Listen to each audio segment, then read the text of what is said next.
We are taught that more is better, more money, more friends, more habits. I need to add a gym routine. I need to add a side hustle. I need to add meditation.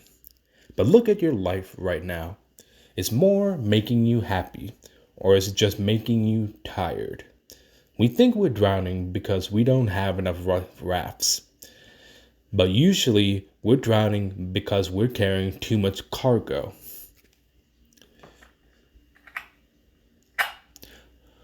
Welcome back to the Simple Tapes. This is your friend Vinny. It's a quiet Sunday here in the Rust Belt. The world is rushing out there, but in here we're moving slow.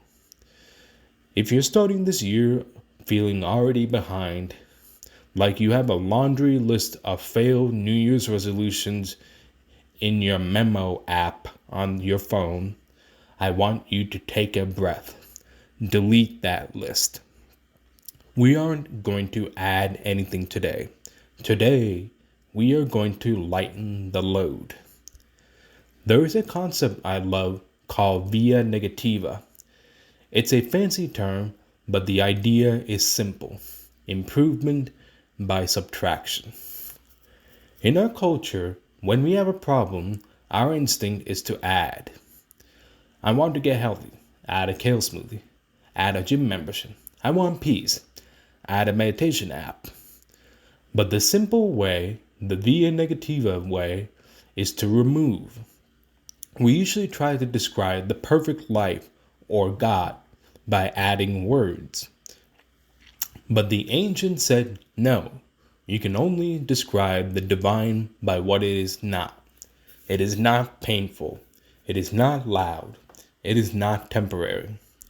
It reminds me of a track by Insane Clown Posse called Pass Me By from the great Malenko album.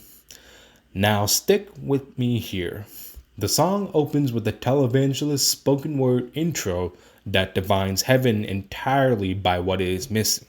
The voice said, "There'll be no concern about paying for it. There'll be no worry about me moved out." They describe paradise by saying, "We subtracted the bills. We subtracted the anxiety." And then the chorus hits and the wicked clowns sing, "We all gonna die, but I'm not gonna fry. I'm not gonna let this pass me by." I love that pairing. I'm not gonna fry.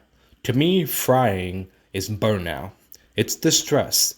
It's the heat of the daily grind. Most people are so busy frying that they miss the simple moments that add joy to their lives. And that is the secret of via negativa. You have to let the world pass you by so that life doesn't pass you by. You subtract the firewood so you don't miss those small moments. You don't need a new routine. You just need to stop doing the things that are killing you slowly. It reminds me of an old story I love about a butcher.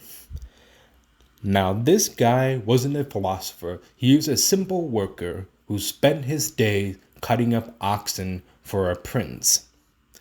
One day, the prince watched him work. He noticed that the butcher moved with this incredible smooth rhythm. He never hacked at the meat. He never grunted with the effort.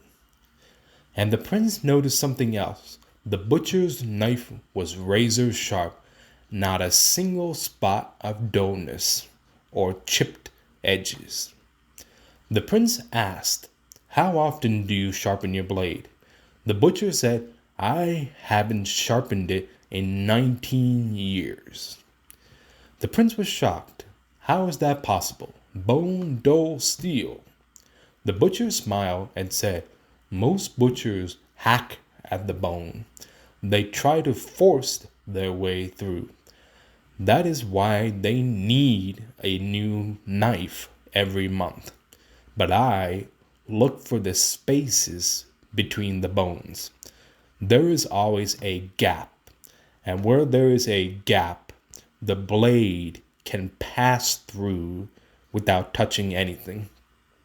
Because I don't force it, the blade never dulls." I think about that butcher every time I feel burnout coming on or I feel like I'm adding too much to my life. Burnout is usually just us hacking at the bone. We are forcing a yes where there is no room for it. We are grinding our gears against a schedule that doesn't fit. The goal isn't to get a stronger knife. The goal is to find the empty space and slide through. Let me repeat that. The goal isn't to get a stronger knife. The goal is to find the empty space and slide through. I had to learn this the hard way. A while back, I realized I was exhausted every single day. I thought the solution was to add better sleep habits or add vitamins. But when I looked at my calendar and I really looked at it, I saw the problem. I was addicted to saying yes. I was the embodiment of Jim Carrey's yes man. Yes to the extra shift. Yes to the dinner party I didn't want to go to. Yes to the favor for a friend of a friend. I thought saying yes made me a good person, and in a way it did. But the side effect, it actually just made me a tired person. So I started subtracting. I started saying no. And the first time I did it, I admittedly felt guilty. It felt weird to be saying no, to start saying no. But after a while, I felt free.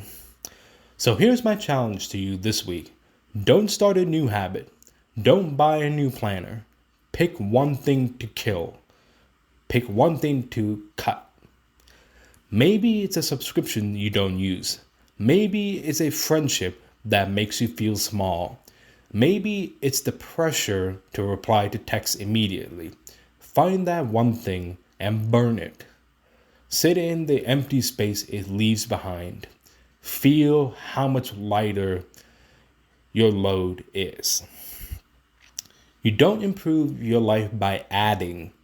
You improve it by carving away everything that isn't you. And hey, one small thing before you go. I finally cleaned off my desk today. Just took everything off but the lamp, my mic, my MacBook, and my boombox. It's amazing how much clearer I can think when I'm not staring at a stack of old notebooks. Sometimes an empty table is the best inspiration. Till next week, this is your friend Vinny. Keep it ordinary, keep it simple.